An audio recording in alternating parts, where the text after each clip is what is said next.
Good evening, good afternoon, everybody, wherever you are in this great country of ours. North side, south side, east coast, west coast. Welcome one, welcome all to Bethea'S Byte Reloaded, your home for news, opinions, debates, your voice and justice served.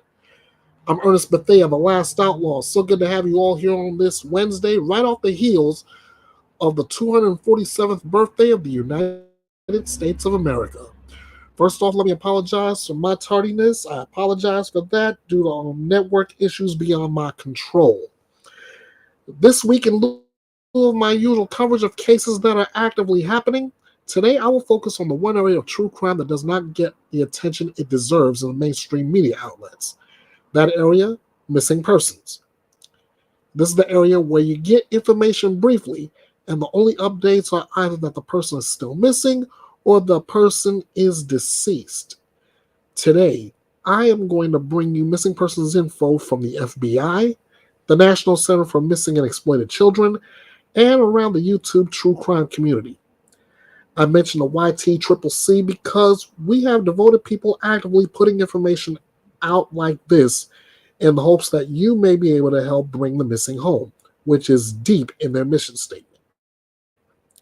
So, in one shot, I sent a shout out to the YTCCC who are devoted to missing persons. One member in particular, I cannot make that statement without mentioning him by name. Arctic Fox True Crime. Thank you for all that you're doing to help to bring missing home.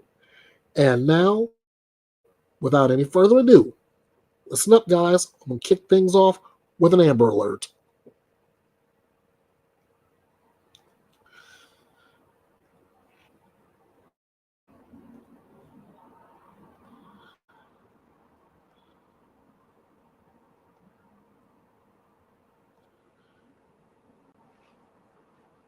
All right, let me duplicate this that way I can read this out to you. All the information needed.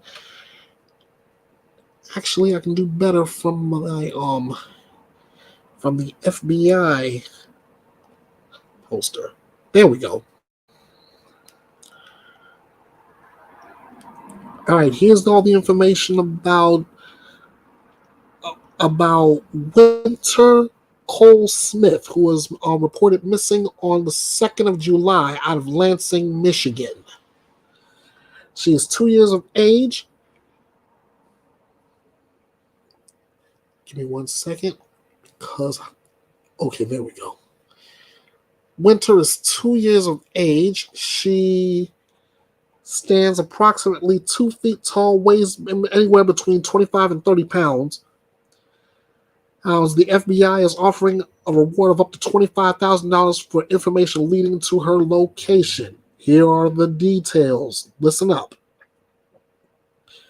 Winter Cole Smith was reported missing from the Lansing, Michigan area approximately 11:30 p.m. on July 2nd, 2023.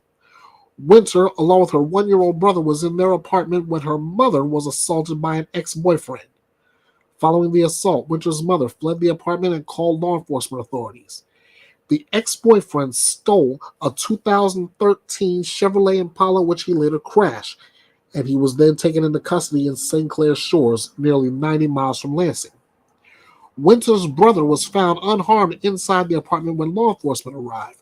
Unfortunately, Winter was not in the apartment or the stolen car and has not been located. The Lansing Police Department has issued an Amber Alert for the endangered for the child. She was last seen with braided shoulder-length hair, last seen wearing a white T-shirt with rainbows.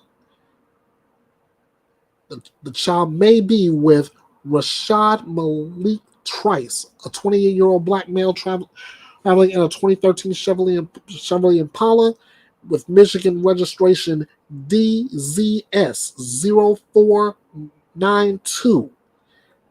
Last seen in unknown direction of travel with ties to Detroit. As always, if you have any information regarding Winter Cole Smith's whereabouts, we ask you, please don't hesitate. We ask you to call the FBI's toll-free tip line at 1-800 Call FBI. That's 1-800-225-5324. You can also get in contact with the Lansing Police Department, 517-483-4600. The National Center for Missing and Exploited Children at 1-800-THE-LOST. That's 1-800-843-5678. You can call 911, or you can submit a tip online at tips.fbi.gov. Let's do what we can. Let's bring winter home.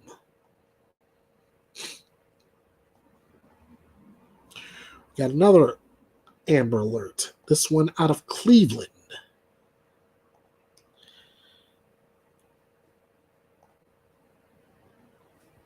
I'll dip in my chat real quick. Patriotism USA. How you doing? How you doing?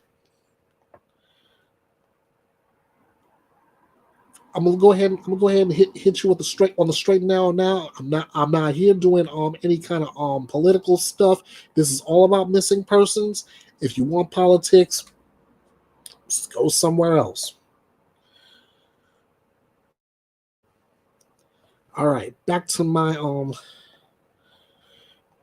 the screen. Let's look at Keshawn Williams. Keshawn has been reported missing since June 23rd out of Cleveland, Ohio. He's 15 years of age, stands 5'5", 5 feet 5 inches tall, weighs 120 pounds. Last seen wearing a cream-colored jogging suit and gray Jordan sneakers. The Cleveland Division of Police in Cuyahoga County issued an Amber Alert for a missing child named Keshawn Williams, last seen at 5719 Fleet Avenue, wearing cream-colored jogging pants with white and blue lettering and gray Jordan tennis shoes. The suspect's name is unknown. Neither is the vehicle, which is described as a black Jeep SUV with a temporary license plate. If you have information on Keshawn's whereabouts, call 911. As always, call the National Center for Missing and Exploited Children. You can call the Cleveland Division of Police at 216-623-5418. Let's do what we can. Let's bring Keshawn home safe. All right. Now let's move onward.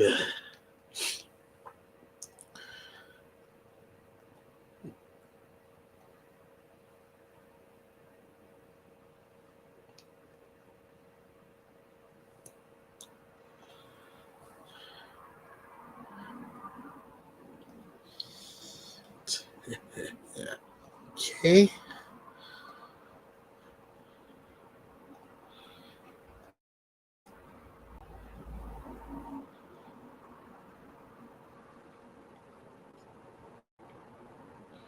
All right. This is Crystal Ann Timich, if I'm pronouncing the name correctly. She's been missing as of at the time of her disappearance. She was missing as of June 30th of 1994. There we go. At the time of her disappearance, Crystal stood about 4 feet tall, weighed around 60 pounds, with blonde hair and hazel eyes. On June 30th, 1994, 6-year-old Crystal Ann Timich was playing near her residence in South Los Angeles with her 3 older brothers. She was last seen picking peaches from a neighbor's tree before disappearing sometime between 2 and 5 p.m. She was last seen wearing a pink t-shirt, shorts with a floral print, and tennis shoes with a picture of a mermaid. If you have any information concerning this person, contact your local FBI office or submit a tip online at tips.fbi.gov. Crystal Ann Timich.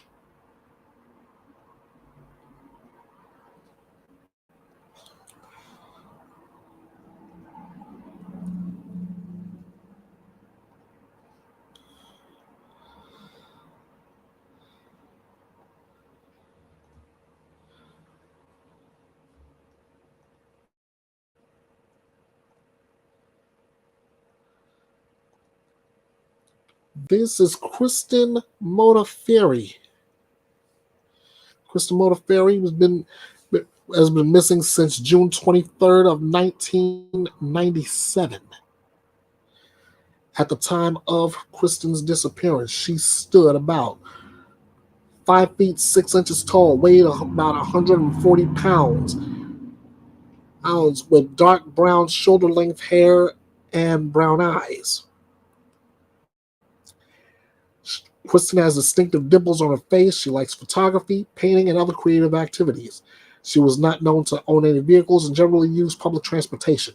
She may have been carrying a green JanSport brand backpack with a black mesh pocket in the front. She was last seen on the afternoon of June 23rd, 1997, at the coffee shop where she was working in the Crocker Galleria Mall in San Francisco. The then 18-year-old had completed her freshman year of college in North Carolina and had recently moved to the San Francisco area to attend summer school at the University of California at Berkeley.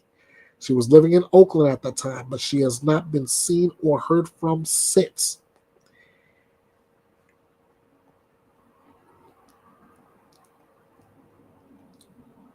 If you have any information on the whereabouts of Kristen Modafferi, you're asked to get in contact with the FBI's San Francisco office or submit a tip online at tips.fbi.gov.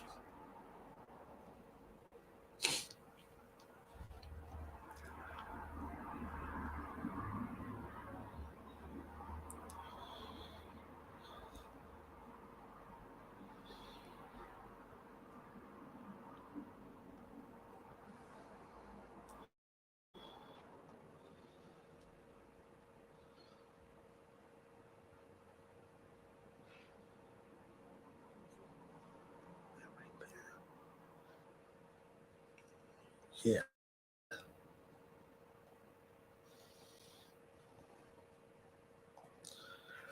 All right. The young lady on your screen now is Raja Adriana McQueen. She has been reported missing since June 26th of 2021.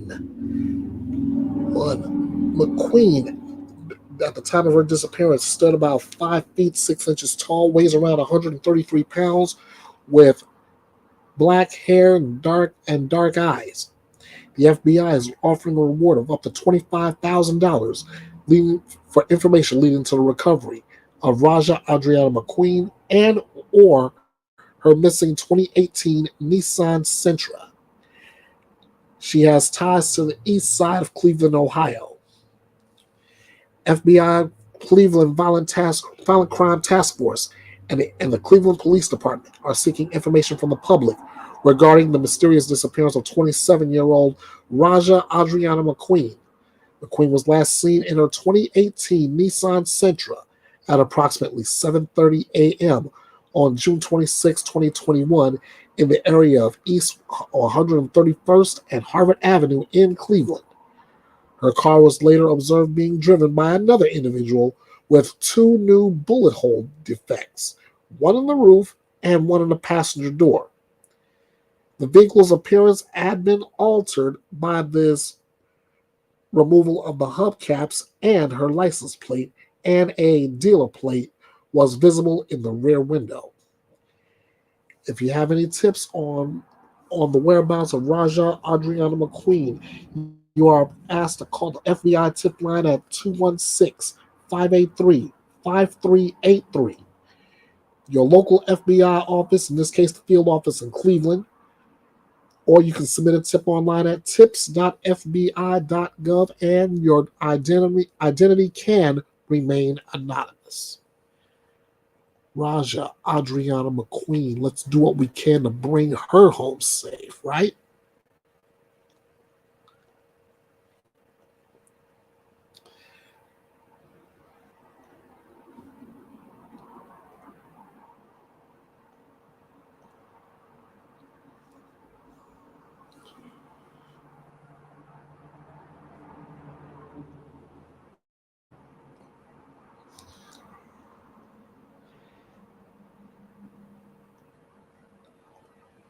Next up,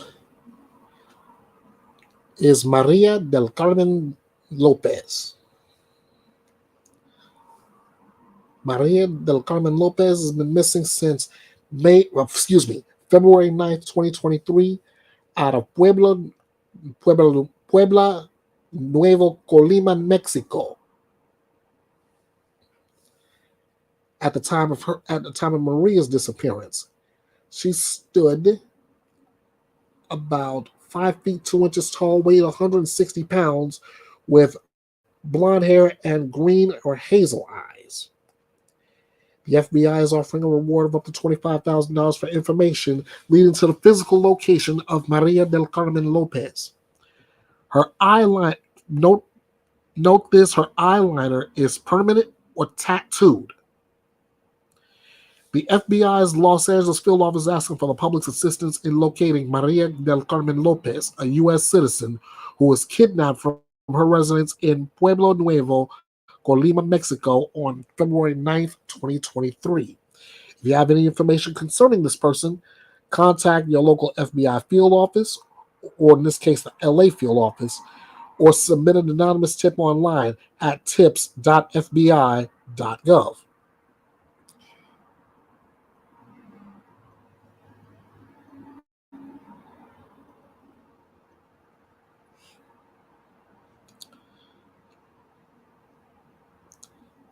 Here's one I started doing missing persons posts with.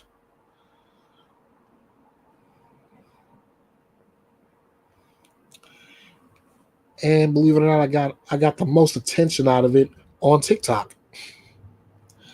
This is Ella Mae Begay, who has been reported missing since June 15th, 2021, out of Sweetwater, Arizona.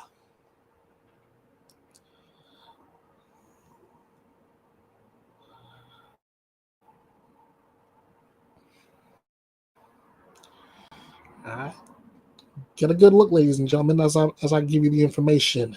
At the time of her disappearance, Ella Mae stood about 5 feet tall, weighs around 125 pounds, with brown hair and brown eyes. She is Native American, and her primary languages are English and Navajo. Just to let you know that. The FBI is offering a reward of up to $5,000 leading to the identification, arrest, and conviction of the person or persons responsible for the disappearance of Ella Mae Begay. On June 15, 2021, Ella Mae Begay was reported missing from a residence near Sweetwater, Arizona by family members. Early that morning, her vehicle, a Ford F-150, was seen leaving the residence. It was believed that the truck may have been driven toward Thoreau, New Mexico, and may have proceeded in the direction of Albuquerque, New Mexico. Ella Mae's vehicle is described as a 2005 Ford F-150, gray or silver in color, with a broken tailgate that would not close, with Arizona license plate AFE 71001. If you have any information on Ella Mae's whereabouts, you're asked to contact your local FBI office, in this case, the Phoenix or Albuquerque offices. Or again, you can submit that tip online at tips.fbi.gov. Let's get Ella Mae home, okay?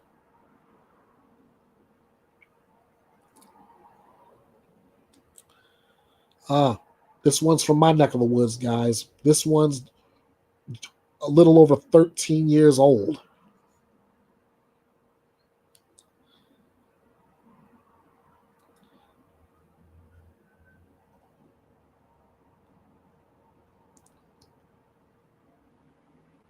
All right.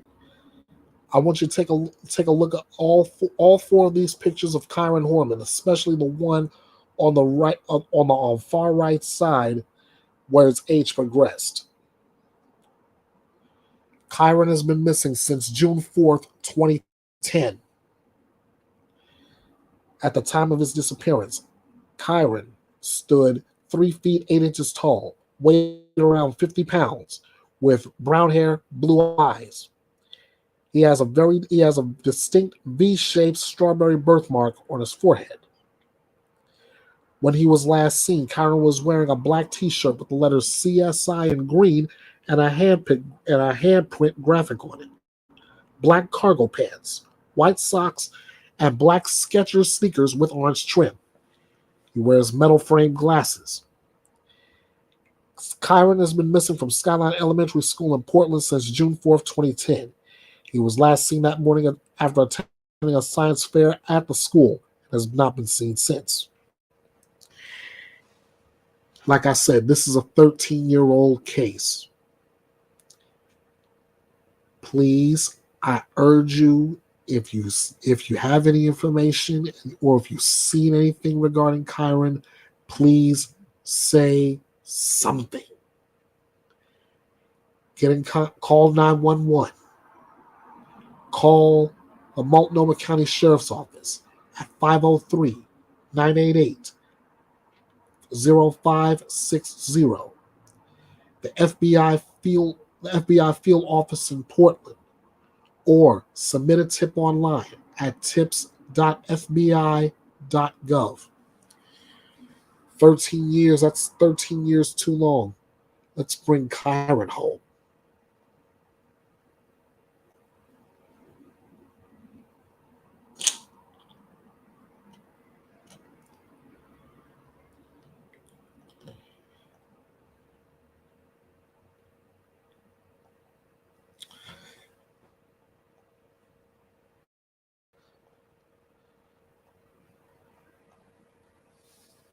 All right.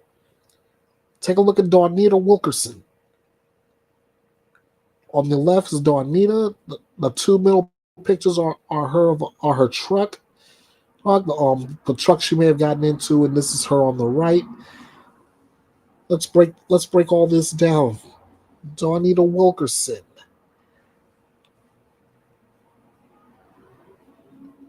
It stood about 5 feet 3 inches tall, weighs around 145 pounds at the time of her disappearance, with black hair and brown eyes. She has multiple tattoos, including a heart on her lower back, praying hands with the name Timmy on her upper right shoulder, and a cross on her upper left shoulder. She was last seen on June 21st, 2020 at 8:16 p.m. at a local Evansville, Indiana motel, getting into a silver pewter-colored 2004 Chevy Suburban, which you see in the two middle pictures. Dawnita's phone was shut off by the next morning. Her family reported her missing when she didn't call her mother or her daughters, as she usually did. Dawnita has several medical conditions that require medication that she is currently without. If you have any information regarding Dawnita's whereabouts, get in contact with the FBI Indianapolis office at 317-595-4000. Contact the Evansville Police Department at 812-436-7979. Reach their tip line at 812-435-6194 or submit a tip online at tips.fbi.gov. You can remain anonymous. Let's bring Dawnita home.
There we go.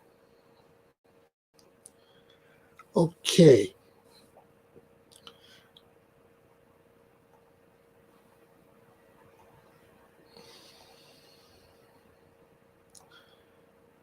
There we go.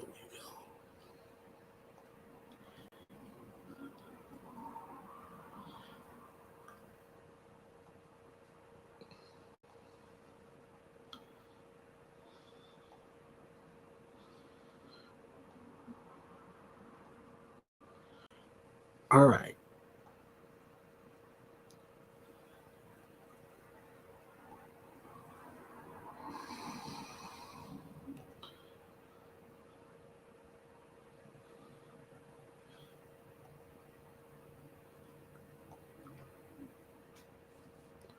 All right, what you're looking, the one you're looking at here is Milena Luke.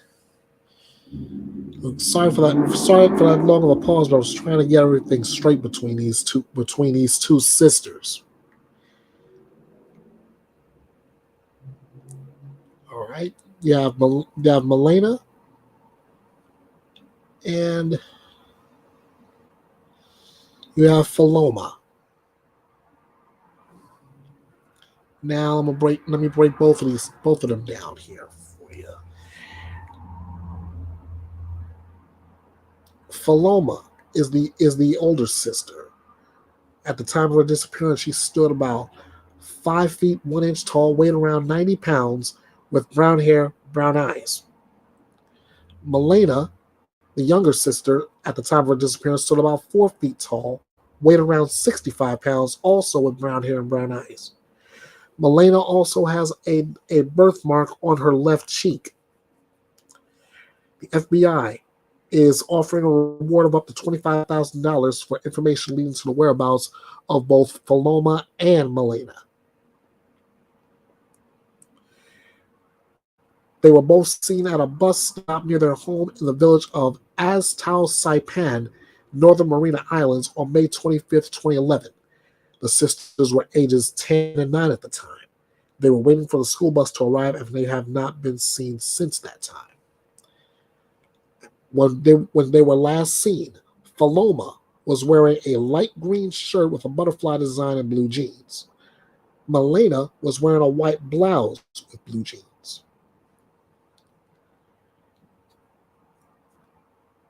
If you have any information on the whereabouts of either Philoma or Milena, you are asked to call and get in contact with the FBI field office in Honolulu, Hawaii.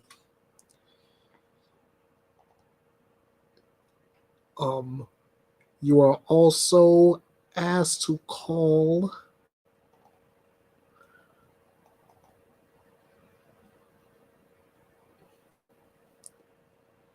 if I have it. You know what? I'm gonna stop sharing on both of these, and I'm gonna let the video I've done. Oh, Juju Bones. Good to see you, Juju Bones. I'm gonna pull up the video that I recently did on that case, and hopefully you'll be able to get all this information together, and maybe you can help bring both of those sisters home.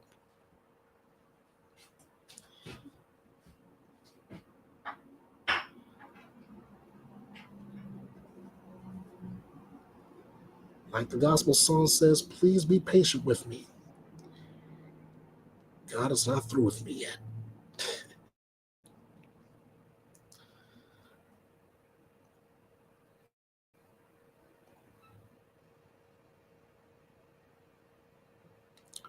Oh, that's right.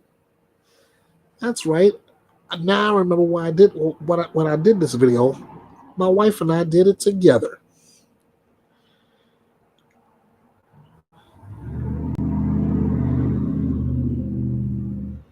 Hey guys, this is The Last Outlaw.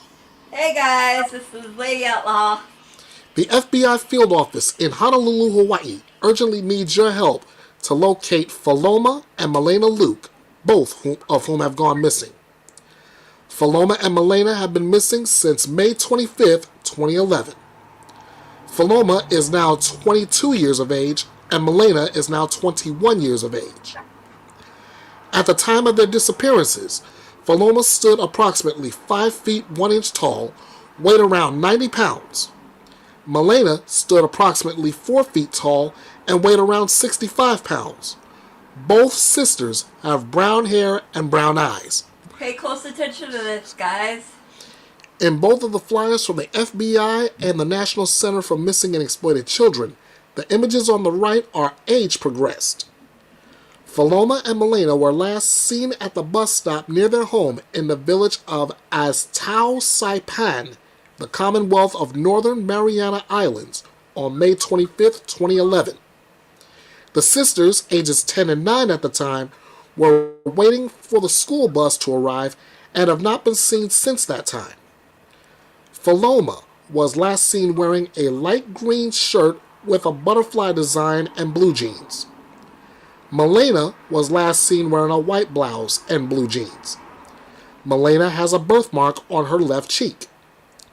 The FBI is offering a reward of up to $25,000 for information leading to the location of Philoma and Milena Luke. If you have any information about Philoma and Milena's whereabouts, please, we beg you, do not hesitate. Contact your local FBI field office or call the Department of Public Safety in Saipan, Commonwealth of Northern Mariana Islands at 670-664-9022 immediately. You can also submit a tip online at tips.fbi.gov. Also, you can contact the National Center for Missing and Exploited Children at 1-800-THE-LOST.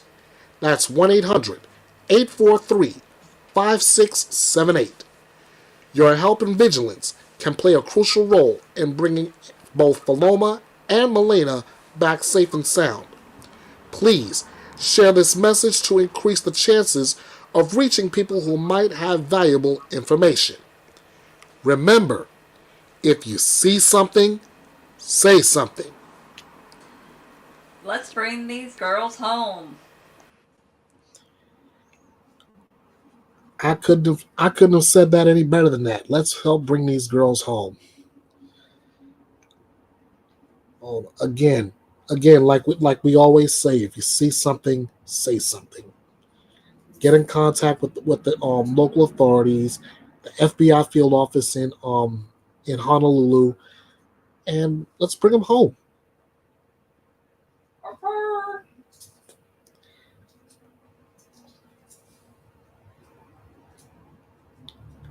Next up is Sarah Burton. Sarah.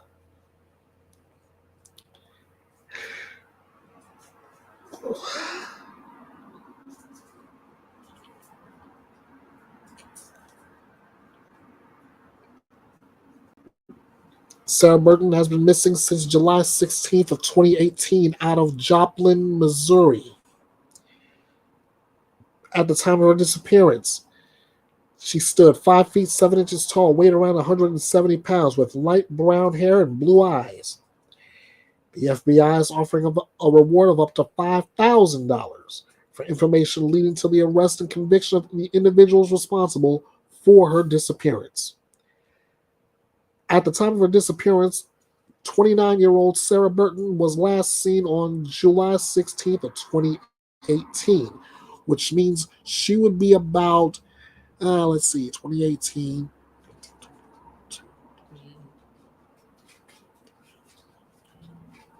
She'd be about 34 years of age right now. Now, she was last seen in the vicinity of 10th Street and Rex Avenue in Joplin, Missouri. Sarah was reported missing on July 20th, 2018 by her mother. There have been no reported sightings and or contacts from Sarah since her disappearance. The FBI Kansas City Division is assisting the Joplin Police Department with the department's ongoing investigation into Sarah's disappearance. As always, if you have any information about her whereabouts, get in contact If not, call 911, call the Joplin Police Department at 417-623-3131 extension 440. Get in contact with the FBI Kansas City field office or submit that tip online anonymously at tips.fbi.gov. But whatever you do, however you do it, let's get on the same page and let's bring Sarah home safe.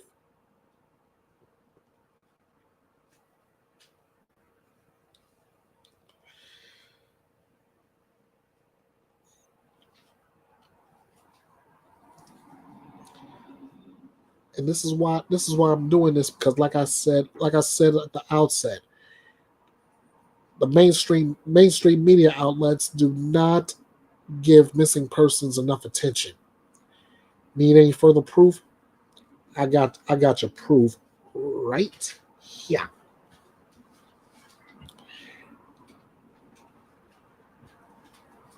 This is a mother-daughter pairing.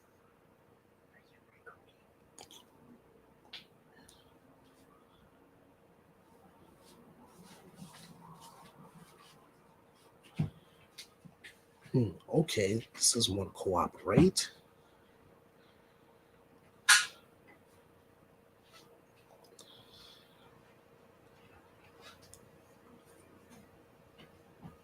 Okay, I'll just do like this.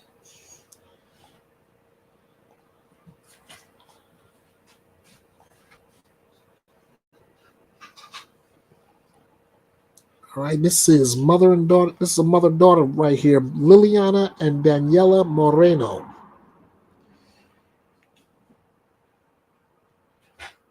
As you can see, there's no details like you would for solo missing, but the FBI is offering a reward of up to $25,000 leading to the whereabouts of Liliana and Daniela Moreno.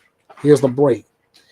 The FBI's Miami field office, South Florida Violent Crime and Fugitive Task Force, is seeking the public's assistance in locating Liliana Moreno and her daughter Daniela, who has been missing from Doral, Florida since May 30th, 2016. They were allegedly last seen at or near the Home Depot at 13895 Okeechobee Road in Hialeah, Florida. They have not been seen or heard from since that day. Liliana is described as a white Hispanic female born December 24th, 1973. She has brown hair and brown eyes. Daniela, also described as a white Hispanic female, was born October 4th, 2007. She also has brown hair and brown eyes. The investigation is being jointly conducted by the Miami-Dade Police Department and the City of Doral Police Department and the FBI. Anyone with information regarding the whereabouts of Liliana and Daniela Moreno should contact the local FBI office, a field office in Miami, 911, or submit a tip online at tips.fbi.gov. Let's find that mother and daughter and let's bring them home.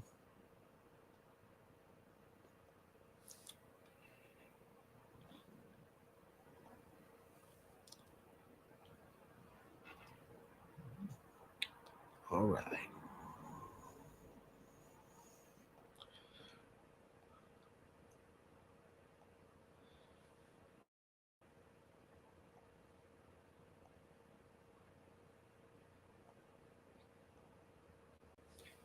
Next up is Matthew Tyler Henry, who was missing since April 15th of 2018. Matthew has been reported missing, as I said, from April 2018. At the time of his disappearance, he stood between 5'8" and 5'9", weighs between 160 and 180 pounds, with brown hair and hazel eyes. He has tattoos on his chest, upper left arm, and his entire right arm. Henry was as previously resided in Dunlap, Tennessee. He is known to have frequent Marion County, Bledsoe County, White County, Van Buren County, and Hamilton County in Tennessee. He has also frequented Dalton, Atlanta, and Albany, Georgia. He was last seen wearing his facial hair and a full beard. Matthew Tyler Henry was last seen April 15, 2018 in Dunlap, Tennessee, reported missing on April 27th, and has not been seen or heard from since. If you have any information concerning Matthew Tyler Henry, contact the your local FBI office, the FBI field office in Knoxville, Tennessee, or submit a tip anonymously at tips.fbi.gov. Let's find Matthew Tyler Henry and let's bring him home.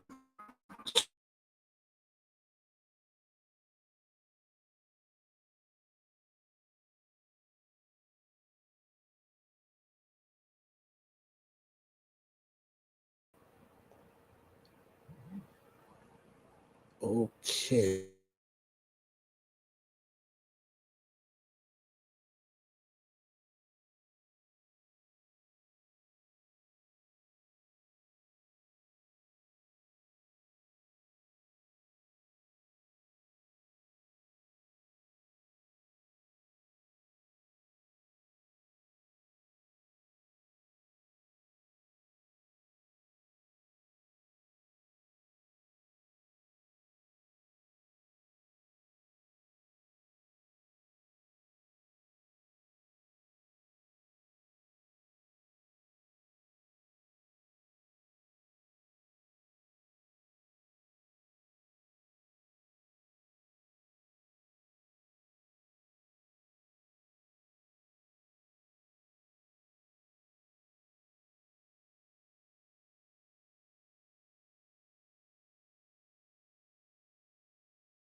This is why, again, this is why we do this.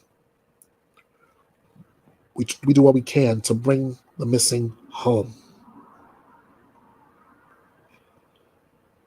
And the best we can right now is getting these faces out there.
Jeez, stay on screen.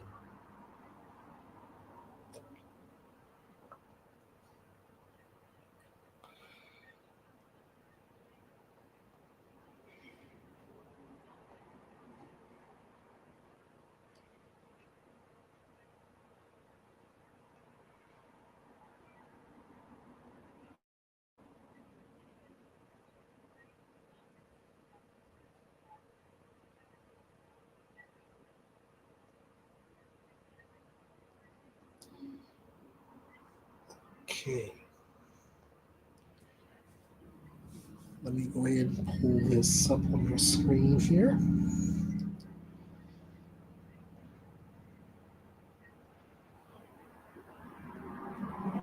All right, this is Antoinette Christine Calladito.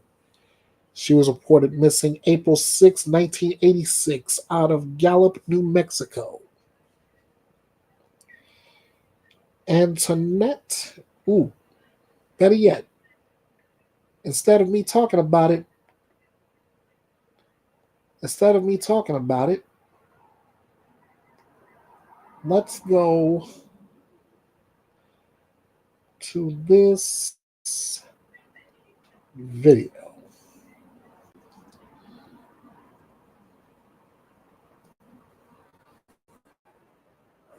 April.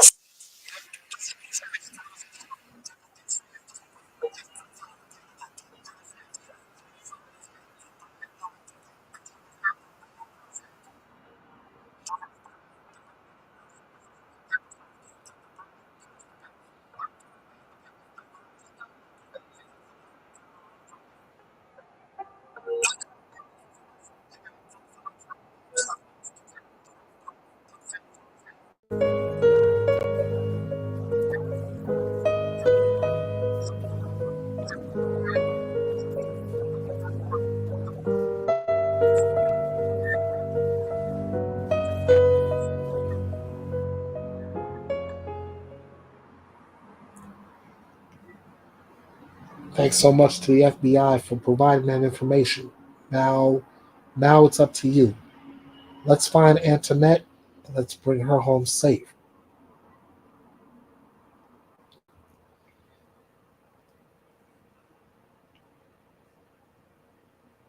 I'm gonna do one more and I'm gonna wrap this up for the day.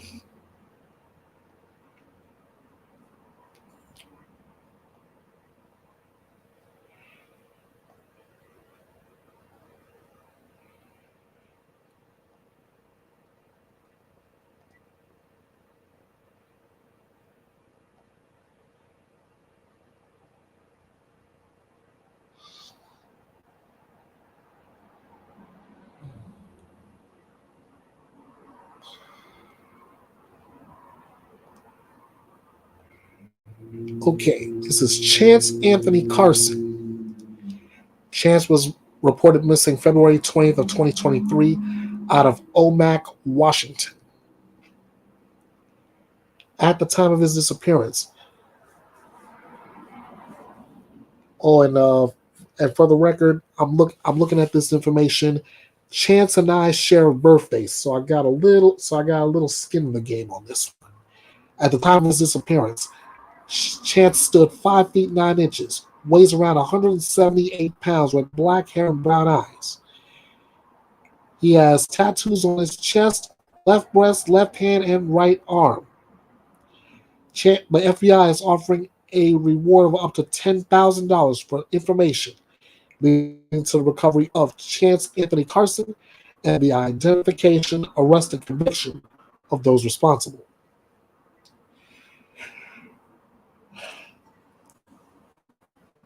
Carson was last seen on the morning of February 20th of 2023 in Omak, Washington. He is reported as a missing person on the Colville Reservation on March 15th, 2023. Foul play is this excuse me. Foul play is suspected in his disappearance after it was reported that he had gotten into an altercation with two other individuals.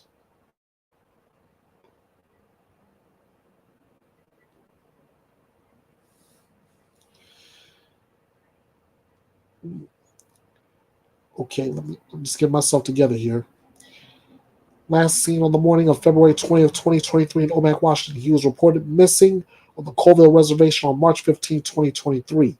Foul play suspected in his disappearance after it was reported that he had gotten into an altercation with two other individuals. The FBI is working in conjunction with the Colville Tribal Police Department and the Bureau of Indian Affairs Missing and Murdered Unit to conduct a formal investigation into the disappearance of Carson.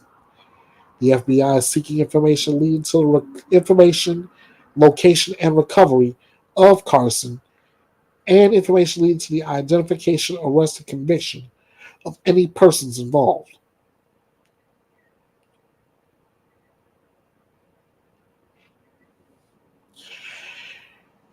If you have any information concerning this person, you're asked to contact your local FBI office, FBI field office in Seattle, or you can anonymously submit the tip online at tips.fbi.gov.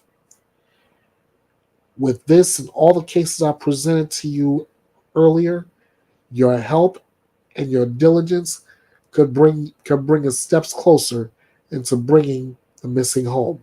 This is chance included in this. So as we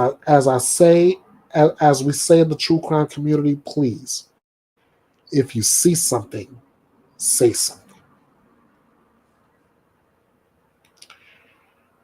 And that's just a very short few I just did within 1 hour. Imagine if I ran this entire gamut. This is a total this is a total of 109 different cases.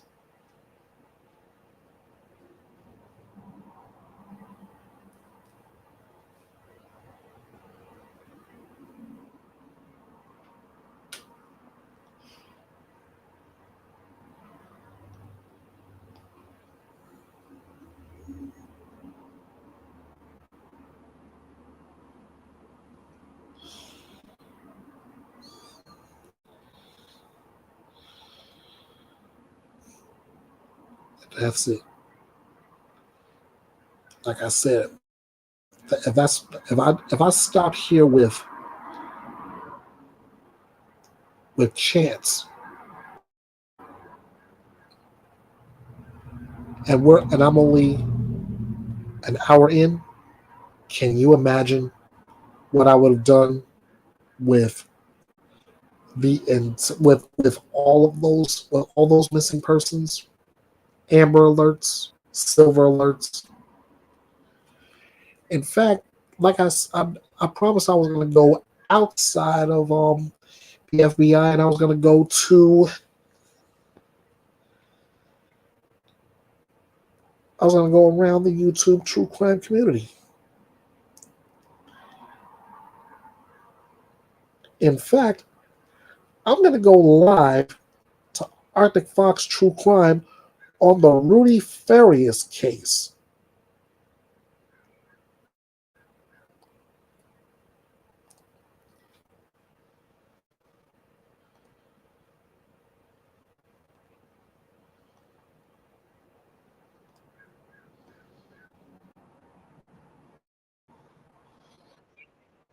For the sexual abuse of a minor, and he doesn't have to press charges, because if this is all documented and he made those statements, I mean, he doesn't have to press charges. It's a federal crime.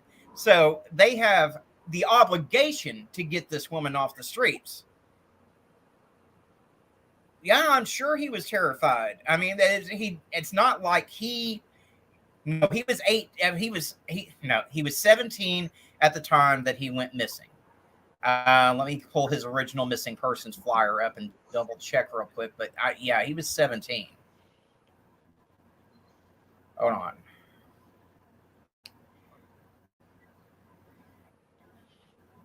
Yeah, he went missing, or was reported missing, on the 6th of March, 2015. He was born on October the 1st, 1997. He was 17 at the time that he was reported missing.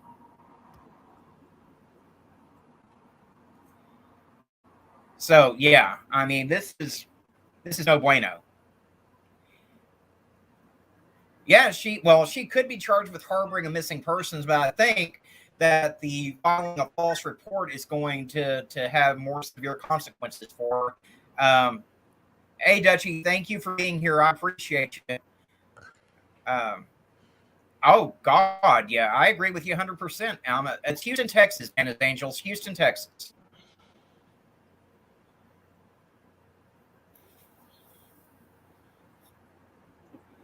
But yeah, this woman needs to be underneath the damn jail for everything she put this kid through. Okay, let me add checking to the chat. Hey, girly girl, what's up? Hey, what's up? Oh, this is like so sick. It is. It's disturbing. I mean, and the fact that she was just questioned, temporarily detained, and released, that's what blows my mind. Yeah. Did I hear him right when he said that the child wouldn't, or the kid, the young adult, wouldn't speak when the mom was in there? When she was removed, that's when he started to get all these details of the he wouldn't come forward when she was in there. In fact, when they first found him on the 29th, he wouldn't talk to anyone. They thought he was mute. He would not tell anyone anything. He wouldn't talk or anything. Is that where all the autistic things came from? Like they said nonverbal. Yes. They said that he was nonverbal, but he had to have been talking some, because he was able to give them his name and things of that nature. So I imagine he was clammed up. I mean, right. He had been through so much.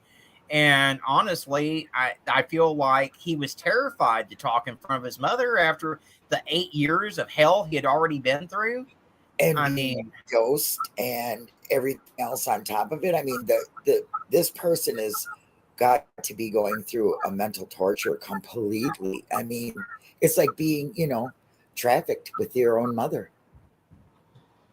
Yeah, it's exactly what it was. I mean, it reminds me of like the whole J.C. Duggar story, only it was her own son. Yeah,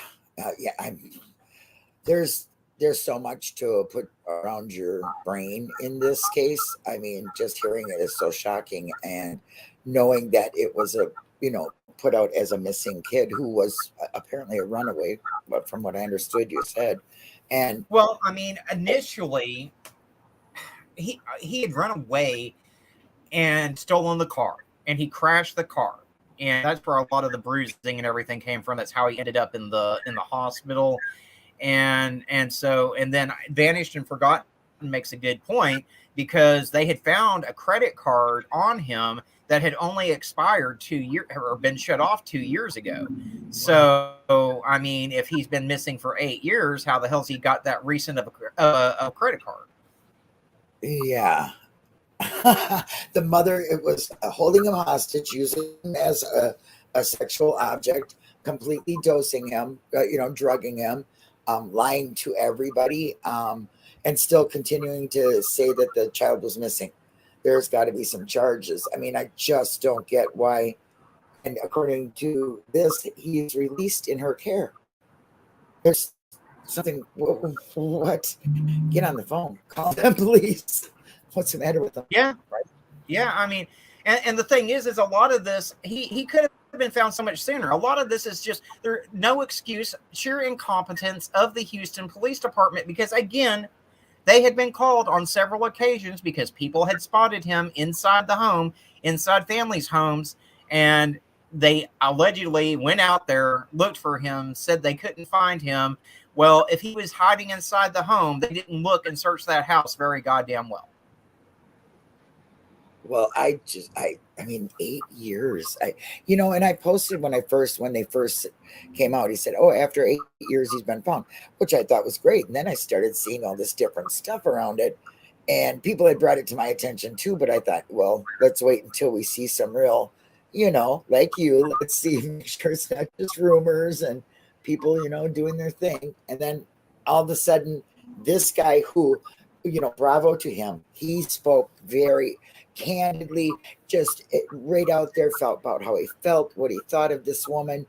And of course, they wouldn't let him buy her again, because if it would have been you and me hearing that, we would have been in the same position. Wait a minute, don't you leave me alone with her, because she's going to end up getting hurt, because she's I don't know how Quantel contained himself, because if that had been me and that woman was telling, if that child was telling me that this woman did all that to him, those police would have had to hold me back and probably tase my ass.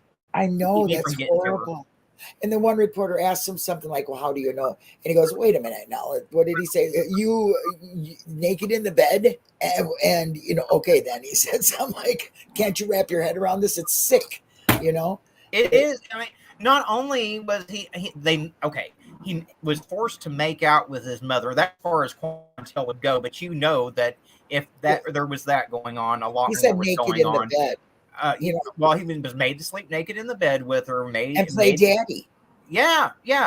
And she would walk in on him in the shower and make him bathe her and everything else. So, oh my gosh, I mean, it's and then dosing him. I just, like somebody said, well, it's legal in Canada.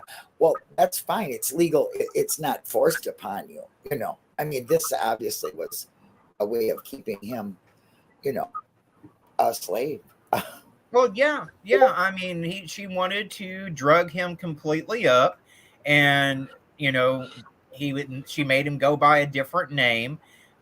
She was doing everything she could to just basically, how Jeffrey Dahmer used to do his victims, and he basically what he was trying to do was make them little zombies. Well, that's what she was trying to do to her son. Only she didn't carry it out as far as Jeffrey did. Yeah, a living robot to just do what she wanted and whenever she wanted. You're right, Mark. Complete abuse. This is some extreme abuse. This person really is going to need some aftercare, completely rehab. Some aftercare is putting it lightly. I mean, he's never going to get over all of this. I mean, can't imagine. I just heart breaks for him. But the justice side of me says this, what needs to be put in her place under the jail, made example of. This is what I said in chat was, it's so important to keep the people's faces out there, even if it is a week, a month, a year, 2 years, 5 years, 10 years later, with, updated, age progression pictures, because then it wouldn't be so, Yeah, but I mean, that's a whole other issue, because we know that age progression photos, especially since the last one that they released for summer, aren't entirely accurate all the time either. So right. But if, I mean, I don't know, if people were questioning her, like you said, and he was spotted and seen in other places and reported, and it wasn't investigated, again, that falls on the lack of care for the missing through the authorities. But yeah, to answer your question, Alma, yes, from my understanding, she is the one that reported him missing, which is why I said that she needs to be charged with filing a false report, because on top of all the abuse, she took valuable resources away from children that are actually missing. So I agree with you. Why wouldn't she? Why? I don't understand why she would go through the trouble of reporting him missing if she didn't need to do that. Maybe that was her way of keeping him hidden, thinking, that the public would think he was gone. Do you think? I have no idea. My understanding is that she is the one that reported him missing, which is why when he was found, she was on Facebook saying, "It's a miracle. It is Rudy, blah, blah, blah, blah." And all this time, she was the one that was doing all this. To right. It makes me just sick. When you think you hear it all, like yesterday's live with those people and that lady, and she was making money off of him too, because she had established a GoFundMe for his medical expenses and all that too. Oh my gosh! Oh yeah, I just think I hear it all, and then they get this, because to me this is really super bad when your parent is doing that to you, and I hear about it on the the like selling. Trafficking kids. She trafficked her own child in her own home. It's what it seems like to me. It's just, I can't even wrap my mind around it. I hope they do something. Oh yeah, you're right, Vanished and Forgotten, because Quantel did go over that a little bit too in that video. So he did initially run away. He came back, and she said that if he said anything, he'd go to jail, blah, blah, blah. That's how she kept him under her thumb for so long. So he did run away. But okay, yeah, that's what I thought. He said she away. Never told anyone that he had come back, never informed police that he wasn't missing any longer. So it's still a false report. Scam. Yeah. She is a sick woman who scammed the world, or the United States, or whoever was in looking for this kid. Can you imagine if they were doing searches for this child? Were there any searches? That's money, that's time. There's a lot of, to unfold what this woman did, but basically what she did to this poor child is completely going to take him years to go through therapy and maybe be okay. You just don't know. Quantel is a community advocate, Alma. And as far as the story about his deceased brother, because there's also stories about a deceased father and all kinds of stuff, I don't know how much of that is true. I haven't had a chance to really dig into all of that yet. But when I saw this video today, I was like, that's it. I'm breaking my silence on this. I'm going to do a live on it, because this boy's story needs to be heard. Yes. Oh, yeah. I mean, when I've seen other YouTubers on this, but not, I didn't see this guy that you had on here talking so openly and exactly how so many of us, I'm sure, felt. You know what I mean? He really spoke well. And I want to give Novelist True Crime a shout out, because he's been covering this for the past 3 days. But again, I did share his videos. I just didn't feel comfortable coming on and covering it until I had a little bit more proof in my back pocket to back up the allegations. Well, let's put it this way, Arctic. You and me neither one of us are one to take on these cases that everybody else seems to do, because they seem to go a little left-sided, and we don't like that part of it. But we like the truth part of it. Yeah. Yeah. So, yeah. But I mean, wow. I mean, just wow. And then to have the sheer balls and audacity to set up a GoFundMe and try to make money off of it after everything else. I mean, Yeah. you've got to have an iron vagina to do something like that. I think she does, apparently.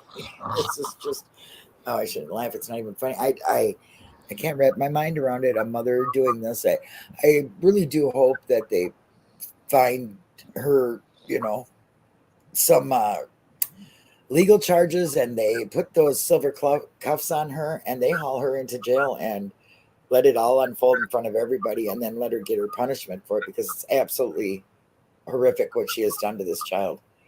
It's devastating. I mean, and this boy is never going to be right in the head. I mean, he's going to have therapy, years and years of therapy, that he's going to suffer with PTSD and definitely trauma, depression for the rest of his life.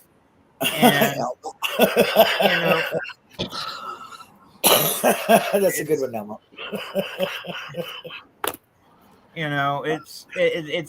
It's devastating. I mean, it is. The years of therapy, the years of undoing or trying to undo what she's done. Some people never get over that, Arctic, I mean, I've been through my share of trauma, and I'm still dealing with it. I mean, I'm better now than what I was, but yeah, it's like you'll be going fine for a while, and then something will happen that will trigger it for you. Like, finding my dad in the process of passing away in the hallway back in February. It took me a long time to try to deal with that due to some past drama that set me back. And then recently, I'm sitting here recording videos. My neighbor comes knocking on my door saying that her dad, who's 80 years old, is having a stroke, and she can't get him out to the car to take him to the hospital. So I had to literally pick up my neighbor by the waist and get him out to the car, because our medical system's so fucked up in this country that they couldn't afford a goddamn ambulance for him. Oh man, I'm so sorry to hear that. That's horrible. Well, we don't talk no more, buddy. We need to talk more. No, that's horrible. It is. It's yeah. I mean, I get certain things that trigger me too, especially being in this part of the community. What the things that we see are just or hear. It's like you just can't unhear it. And I've been deep diving in this child trafficking thing, and my mind is just and that's the thing too. Okay, I do want to point out that hopefully the police are taking this seriously, because so many times victims aren't listened to, and especially when it's a male victim. Male victims are hardly ever taken seriously, just like we talked about last night with the Colleen Ballinger, where she was grooming male victims online, and victim comes out, he's dismissed. No one took him seriously until all the screenshots came out proving the allegations. And it so often, if this was a male that had done this to a little girl for 8 years, I guarantee you his ass would have been put under the jail on the spot. Yeah, I agree with you, but I also don't know. Is this kid still in the hospital, or was he released from the hospital? He's been released. They were at the police station. That's how we got the information that we got. Okay, but they just let him walk out. I heard him say she didn't know it was being recorded when he was saying, or she was telling her son, tell him it was a lie and things like that. So, he's going to be manipulated if he's with her again, and who knows what she's going to do to him. Well, the police take their time arresting her, because I don't see how she and he should even be together, and why they would allow that. So if that is true, there's really something. That blows my fucking mind. That blows my goddamn mind. And I agree with you, right? I mean, but there were people that did come forward. That's the thing. There were people that said he was at the house. He was at the aunt's house. There were people that came forward saying, hey, he's here. I've seen him. And they would go out and say, oh, well, we didn't find him. So a lot of that's also on the back of the law enforcement agency. That's not just on the neighbors' backs. That's on the backs of law enforcement as well. Yeah, if the neighbors were reporting it and the authorities weren't doing anything with it, which we know happens all the time, there's not much you can do, right? Yeah. But this I would be outraged if I was in this town and I watched that and I found out that boy or young man was allowed to go back with the abuser who kept him hidden and lied to everybody. This is wrong. It's illegally wrong. I don't understand it. Yeah, I mean, that'd be like, okay, Josh Duggar, we know that you had the worst pornography the FBI has ever seen on your computer as far as kiddie porn goes, but why don't you go and run this daycare for us? Right. Teresa, I got to tell you, that is what has been making me go down this. I am going to be talking about that Sound of Freedom. I've been researching Tim, the head guy of Operation Underground Railroad, and it is so deep. This guy's been doing it for so long, and he is really making a difference. And on my community page, you can go help them, donate. You guys, this is where you should put your money in something that really works. But yeah, this lady was doing what that Sound of Freedom is. She trafficked her own son for her own pleasures. It is the same thing. She kept him captive, and it's just it happens here too. But I mean, oh my God, the sickness of the world today. I mean, I've covered stories like this before. Never, ever has it been the mother that has held the person captive for so long. I mean, I've covered plenty of cases where people were held captive for several years, but I've never covered one where a woman holds her own child hostage like that and then has the balls and audacity to set up a GoFundMe and ask for money for medical expenses when he finally breaks free from her and crashes her car. Wow. Just wow. Yeah. Wow. Just wow is right. There's like absolutely no words to put to it. But this is what happens in countries all around us. And it's just you can't wrap your mind around it to happen here. And being because the whole thing is the missing kids, they just vanish, right? Well, 8 years later, oh my gosh, here's a kid, he was missing. And then come to find out the mom did that. It wasn't just somebody who took him to be another little boy somewhere. It was the mom, and then she was abusing him like that. Alma, I've never heard of it. As far as where he will go, he will have to go to a psychiatric facility for evaluation, probably. And as far as once he's able to live on his own, I'm sure between those of us in the true crime community and those within the community of Houston, they can raise some funds to get him a head start and get him established. They do have places for victims just like him. I mean, traffic victims where they can live there and they can learn and get the mental help. And there are places. So that is great that we have them. And hopefully they will make sure that he gets the help he needs, because he's going to need it for probably the rest of his life.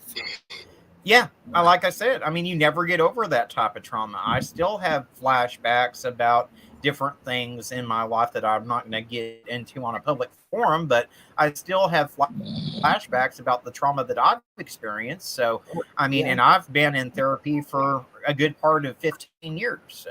Right. That's the most important thing, is the aftercare after you find a victim like this, and hopefully social media will be good to this kid, because you know how they can be. I dread to see the attackers start attacking the victim. Why couldn't he do this? You know what I mean? They just come up with the wildest of things. Yeah, I mean, and I'm going to be honest, part of the reason why I held off on covering this at all is because I would hate to unjustly attack a family member, especially a mother of a missing child. When this came out today, I was like, okay, all gloves are off. Fuck you. I'm going to throw your ass under the bus and run it back and forth over you about 20 times. Oh, I 100% agree with you. And that's, like I said, that's why we don't take on a lot of these cases that everybody else jumps on, because we are not re-victimizers are victimizers. We just want the message out there, and see that they get help. And it's just the social media is so rotten to people. No matter what your situation is, they can find something to blame you for, even if you are completely the victim, like this guy is, and she is the complete abuser. And the cops, get your shit together. If you're watching this, do your jobs. Exactly. This lady is done tremendous harm to this boy. She has broken the law, and you need to make her pay. Put her in the jail and give her trial, and let hear all of it out, and then stick her ass in prison if this is all true, which I do believe it is. 100% agree with you there, Checking. And yeah, I'm covering stuff like this. It is draining, which is why I've taken a little bit of a step back. On days where I'm feeling good and I want to cover about 10 cases, great. But I've come to terms with I just can't do that every single day anymore. I can't. Right. It was tearing me up inside, and I was getting in a bad mental space. So I had to take a step back from covering as many cases as I was trying to do. It is, and that's probably why I don't do what you do like that, because I just can't do it, and I have to kind of like dig deeper and find out why this stuff is going on. You know what I mean? That's what I'm more into.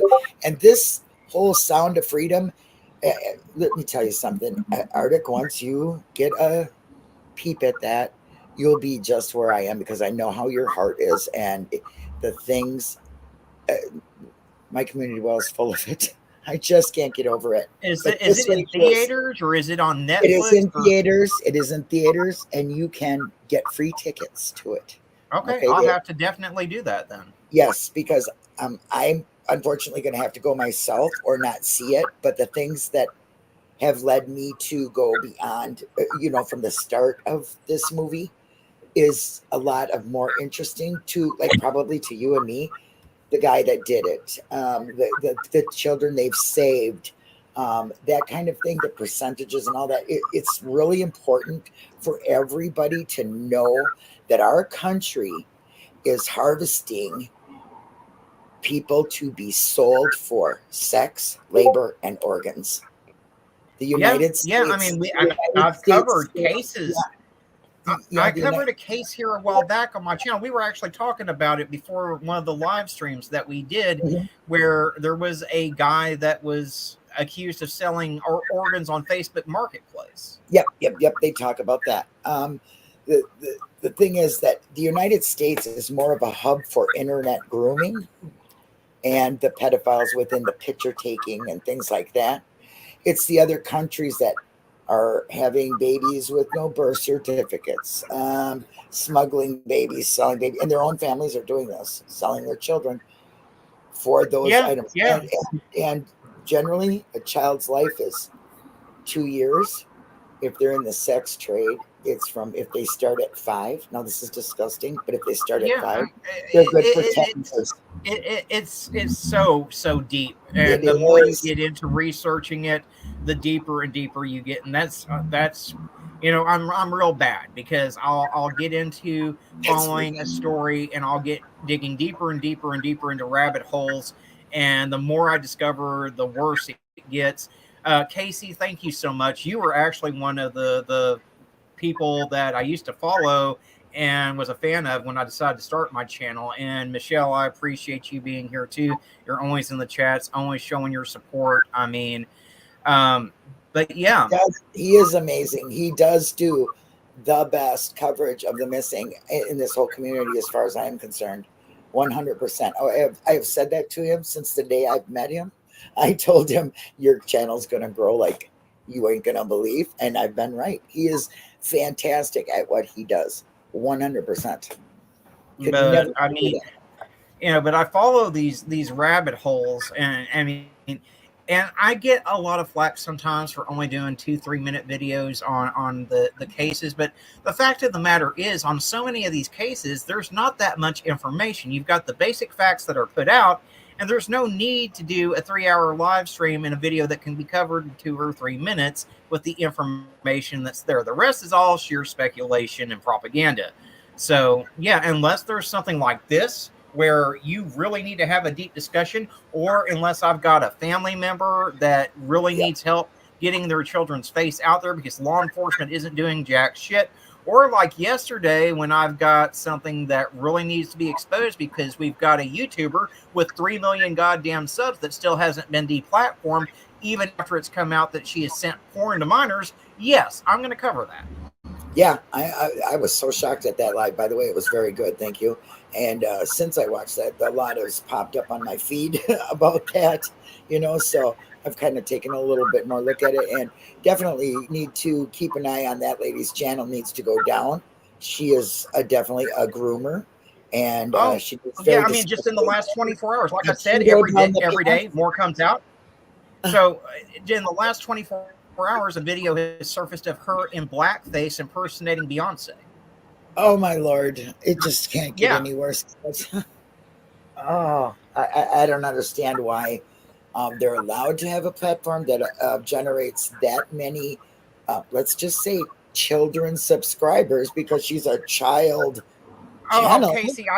Casey, I can say names. It's Miss Colleen Ballinger, otherwise known as Miranda Sings. Yeah. Yep.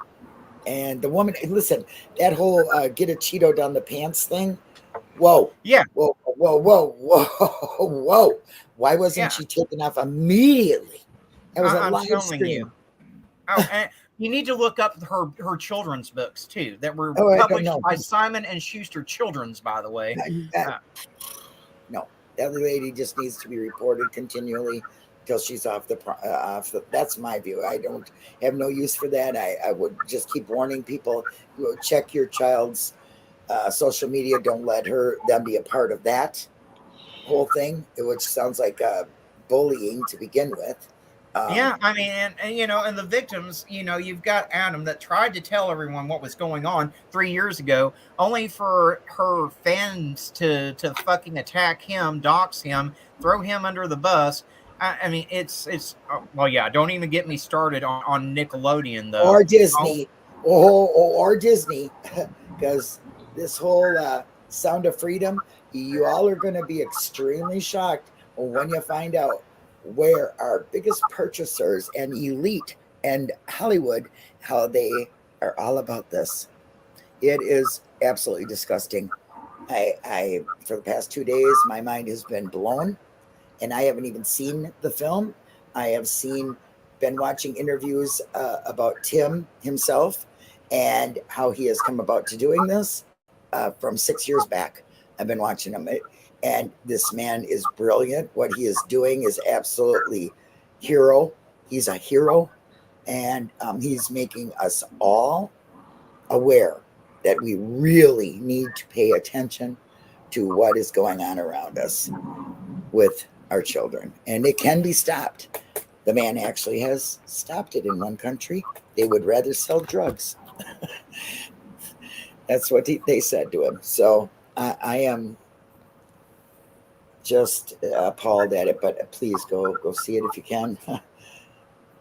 Read about it. The man is amazing. Sound of Freedom.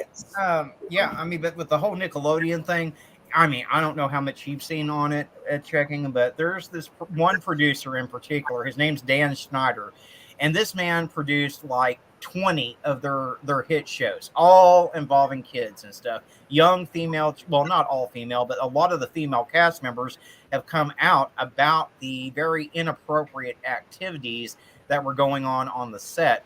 Wow. He had a foot fetish. I mean, you go back through these shows and you'll see all these unnecessary scenes involving feet and everything else. He was going up to these young female stars and giving them shoulder massages.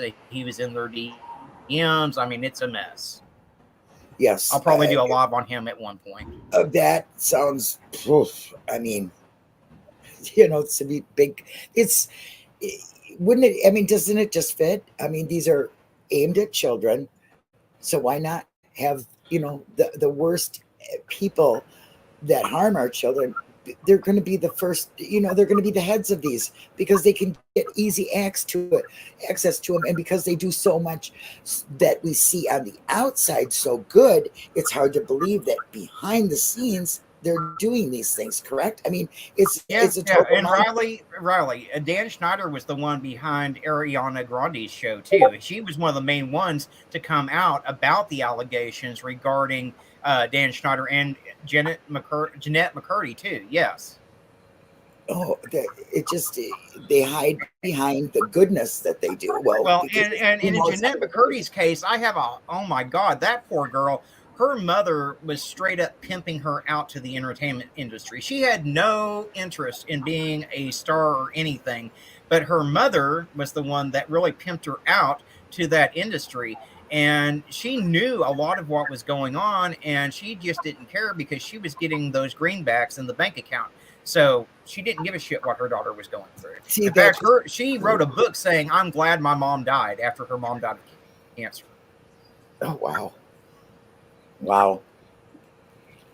Yeah, Barbara's story is one that Arctic and me kind of took to heart. Arctic really did. Timmy? Yeah, that one's rough, and he still don't have justice. Nope. There's still no justice for Timmy. There's another law officials and all doing wrong, not doing their job and not doing an investigation right, and just expecting people to just accept what they say when they know different about their own family. Yeah, I mean, and there has been a second independent autopsy done. I'm not going to go into the details of that. When Barbara's ready, she'll come on the channel and she'll tell us everything. But there is some going on behind the scenes from what I understand. And she said that when she's ready, she will come on and talk about it.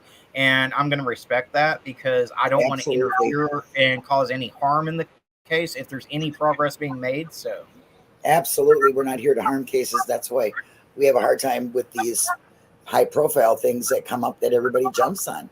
We don't want to add to any confusion or any muddying of a case, letting out something that maybe shouldn't be let out. You got to, just because you know it. Me and Arctic have the same moral compass when it comes to that. Just because you know it, don't mean you need to say it. And well, yeah, I mean, and when you jump on things, I mean. And I've been guilty. I mean, when there were remains found and everyone was saying that it could possibly be Cody Bigsby's remains, I did go live. But I also said, hey, this is speculation right now. There is a possibility that this could be Cody Bigsby's remains. But I was sure to tell people that nothing's been confirmed and that the remains had not even been confirmed to be human at that point. But I did jump on there because everyone it was on and still is very interested in that case, and we want Cody to get justice, and we want his remains to be found so he can be laid to rest properly. But absolutely. I wasn't like Ziggy with a bucket of KFC chicken bones.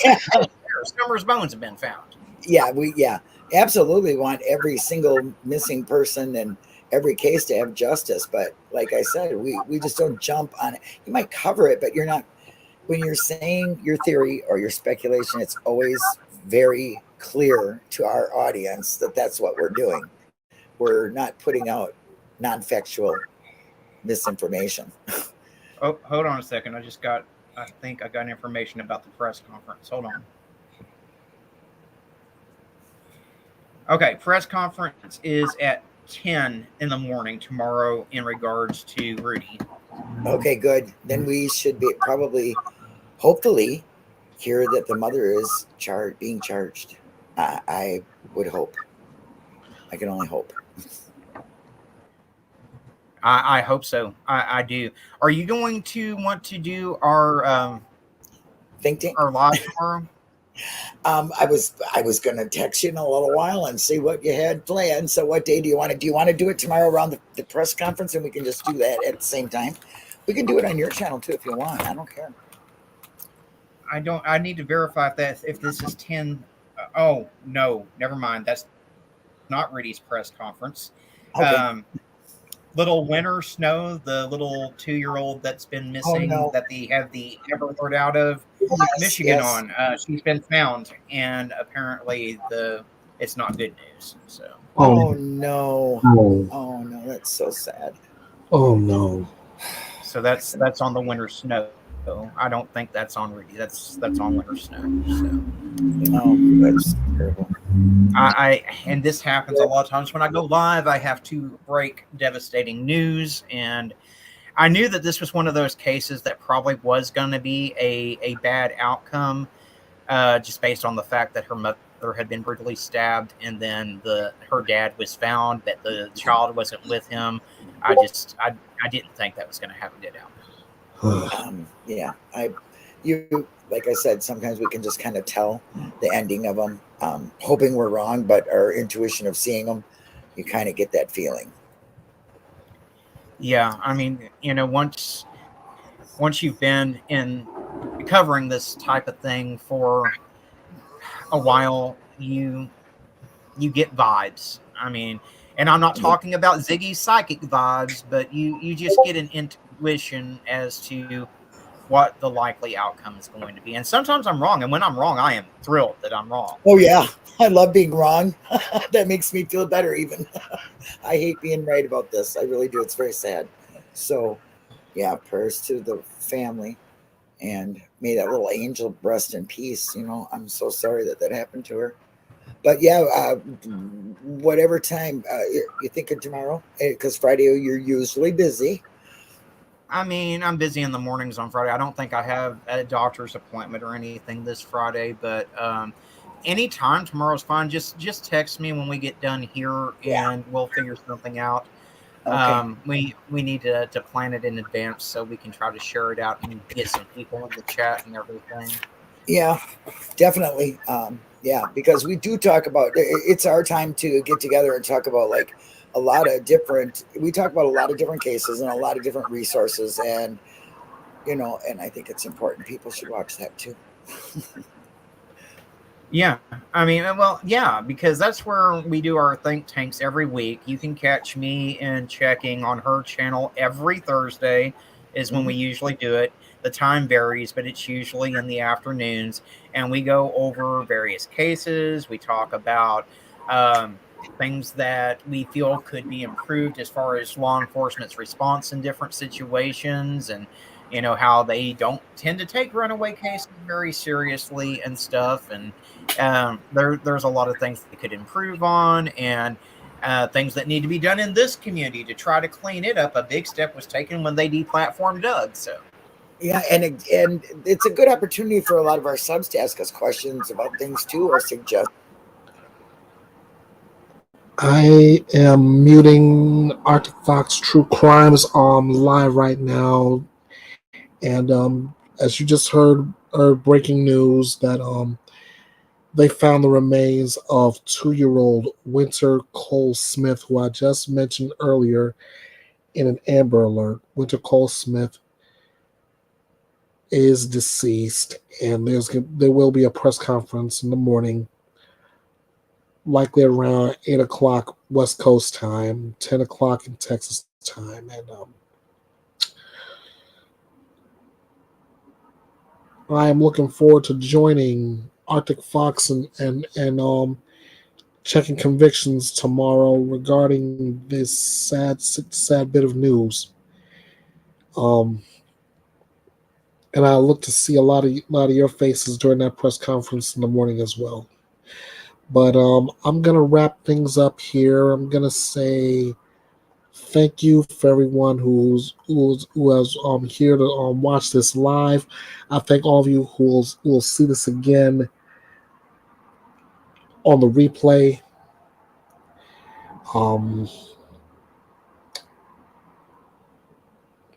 Bottom line, I love you guys. I want you to take that, pass that around. Be good to yourself. Be kind to yourself. Be kind to others. So I can see you back here once again for another edition of Bethea'S Byte Reloaded. And if you have any information on any of the cases that I brought to you, please don't hesitate. Get in contact with your local law enforcement. Get in contact with your local FBI field office, the National Center for Missing and Exploited Children.